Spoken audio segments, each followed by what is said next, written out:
사실 오늘은 아무래도 좀 뼈 때리는 얘기를 하게 될 것 같아서 좀 두렵기는 합니다. 부디 이 영상을 보시는 분들 제발 상처받지 않기를 바라겠습니다.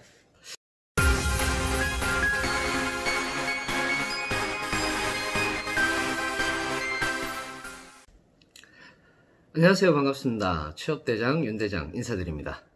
오늘의 주제는 조금 무겁습니다. 오늘의 주제는 취업 준비를 해도 안 느는 사람들의 특징입니다. 사실 오늘은 아무래도 좀 뼈 때리는 얘기를 하게 될 것 같아서 좀 두렵기는 합니다. 부디 이 영상을 보시는 분들 제발 상처받지 않기를 바라겠습니다. 사실 취업 준비, 특히 이제 공공기관 준비를 하다 보면은 뭔가 아슬아슬하게 될 것 같으면서 안 되는 사람들이 꽤나 많습니다. 이런 분들을 보면 사실 굉장히 안타까워요. 왜냐하면 취업 준비는 하고 있고 나름 정말 열심히 하십니다.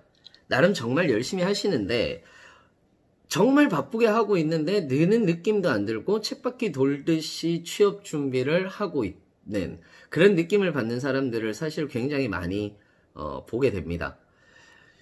이럴 때는 조금 자신의 루틴을 좀 돌아보는 것이 좋지 않을까라고 생각을 합니다. 그래서 이 시간에는 이런 루틴을 좀 돌아보면서 취업 준비를 해도 안 되는 사람들의 특징 3가지 정도를 알아보려고 합니다. 첫 번째인데 취업 준비의 매너리즘에 빠지는 겁니다. 무슨 취준생이 매너리즘이야 라고 이렇게 얘기를 하실 수도 있는데요. 사실 취업 준비도 매너리즘이라는 것에 빠지게 됩니다.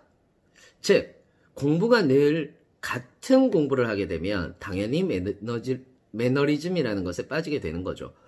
전공이라든지 NCS라든지 직업기초 능력이라든지 이런 회독이 가져다 주는 지겨움은 사실 굉장히 지겨워지는 거예요. 그러다 보니까 여기에서 나는 이걸 외웠는데 그런데 왜 또 기억이 안 나지? 라고 하면서 나는 늘지 않는다라고 생각을 하게 되는 거죠. 그러다 보니까 여기에서 자신감도 떨어지고 자신감이 떨어진 채로 시험장을 나가다 보니까 거기에서 또 불합격으로 오게 되는 그런 경우들도 있습니다. 이렇게 계속 불합격을 하다 보면 또 다른 경우가 생기는 경우들도 있습니다. 이건 좀 장수생들한테 많은데요. 생각과 마인드의 문제입니다. 면접에서 많이 떨어지는 사람들의 특징이기도 하고요. 장수생의 특징이기도 합니다. 즉 자세히 돌아보면요, 많이 떨어지다 보면 자존감도 같이 떨어지는 경우들을 굉장히 많이 보게 됩니다. 스스로 자존감이 떨어졌다라고 생각하지 않은 사람들도 많습니다. 그런데 대부분 이 부분에서는 어떤 특징을 가지고 있느냐면요, 방어적인 모습을 많이 보입니다. 그래서 여기서 방어적이라고 하는 경우는 보통 자신의 말이 맞다고 약간 우기시거나 아니면은 우긴다라고 얘기하면 좀 공격을 당할 수도 있을 것 같은데 대부분 이제 우기시거나 조금 자기의 말이 맞다고 고집을 부리시는 경우들을 많이 보게 되는 겁니다. 자존감이 떨어지신 분들이 면접에 가는 경우에서는요, 자신의 할 말을 다 정해놓고 일방적으로 소통을 하는 그런 모습을 보이기도 하기 때문에 계속해서 면접에서 많이 떨어지시는 경우를 보게 됩니다. 마지막으로는 이분들이 제일 많습니다. 마지막으로는 사실상 자신이 스스로 합리적으로 공부를 하고 있다라고 스스로를 속이는 그런 경우를 많이 봅니다.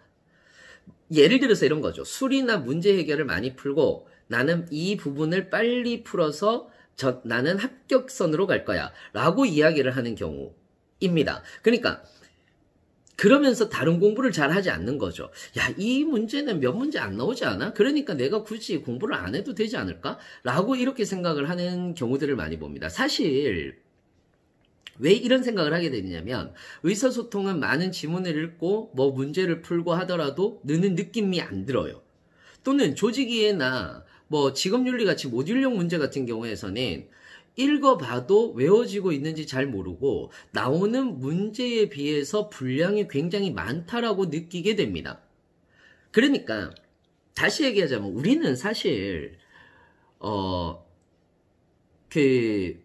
공부하고 있는 느낌을 중시하고 있는 거예요.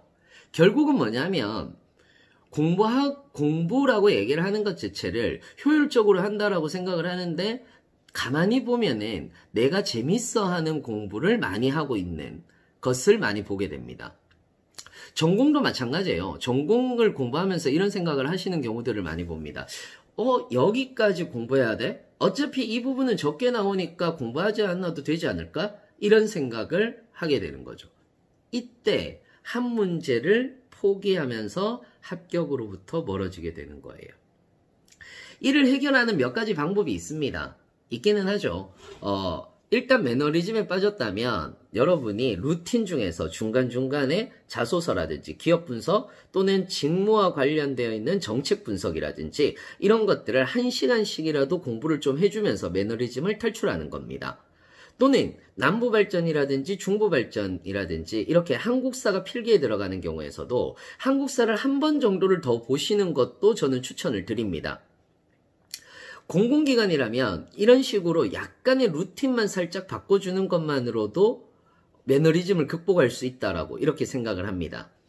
이 부분 같은 경우는 눈에 보이지 않는 공부거든요. 눈에 보이지 않는 공부. 그러니까 취업 준비 자체가 매우 어려운데 취업 준비는 눈에 보이는 공부하고 눈에 보이지 않는 공부가 있습니다. 눈에 보이는 공부는 뭐 전공, NCS, 한국사, 뭐 스펙 이런 것들이 들어가는 거고요. 눈에 보이지 않는 공부는 기업 분석, 공공기관 직무와 관련된 공부들 이런 것들이 사실상 눈에 보이지는 않는 공부인 건데 이게 내공인 거죠. 그래서 이 내공이 조금 더 쌓여야만 합격으로 가는 부분들이 있습니다. 그래서 시간이 걸리는 건데 이 부분에 대한 루틴만 조금만 바꿔줘도 충분히 매너리즘을 극복할 수 있는 겁니다. 그리고 합리적으로 공부를 하고 있다라고 속이는 경우에도 자, 속마음에서 이런 마음이 들릴 겁니다. 이건 공부를 안 해도 되지 않나? 라는 생각이 들면 그걸 공부하셔야 됩니다.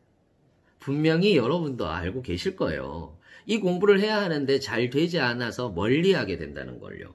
이 부분들은 반드시 자기 스스로가 속고 있다라는 이런 생각을 한 번쯤은 해보셔야 합니다. 그리고 마지막으로 자존감이 떨어지신 분들에게 이야기를 좀 해드리고 싶습니다. 오늘 할 일을 정하세요. 이때 욕심을 내면 안 됩니다. 욕심을 내서 목표치까지 못 가잖아요. 그러면 또 여기서 자존감이 떨어집니다. 아이고 내가 그렇지 뭐 이렇게 되는 거예요. 어느 정도의 느낌이냐면 이것을 안 해도 되나? 라는 정도로 목표를 정하세요. 좀 낮게 정하시는 거예요. 그리고 다 하셨다면 오늘 너 잘했어 라고 자신에게 포상을 주세요. 맛있는 것을 먹는다든지 아니면 칭찬을 해준다라든지 이런 정도로 하시는 거죠.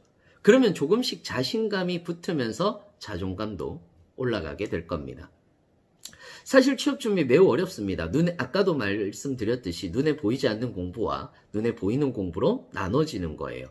이때 내공을 쌓아야지 합격에 조금 더 가까이 갈 수 있습니다. 이러니까 어려울 수밖에 없죠. 느낌상으로 내공을 쌓게 되는 거니까요. 사실 이건 여러분들 탓은 아닙니다. 이 기준을 제대로 잡아주지 못하는 기성세대 탓도 굉장히 크다라고 생각을 하고요. 이렇게 기준을 많이 잡아주지 못하는 저 같은 취업 강사들도 좀 잘못이 있다라고 생각을 합니다. 그러니까 제발 자존감 꺾이지 말고 버티면서 취준하시기 바랍니다. 저는 여러분들에게 힘내라는 말은 하지 않겠습니다. 어차피 힘이 나지 않는데 힘내라는 말은 저는 폭력이라고 생각하기 때문에 그렇습니다. 다만 오늘을 살아가다 보면 오늘을 살아가다 보면 내일의 여러분은 무엇이 되어 있을 것입니다. 그렇기 때문에 저는 항상 여러분들의 내일을 응원하겠습니다. 이상으로 마치겠습니다. 감사합니다.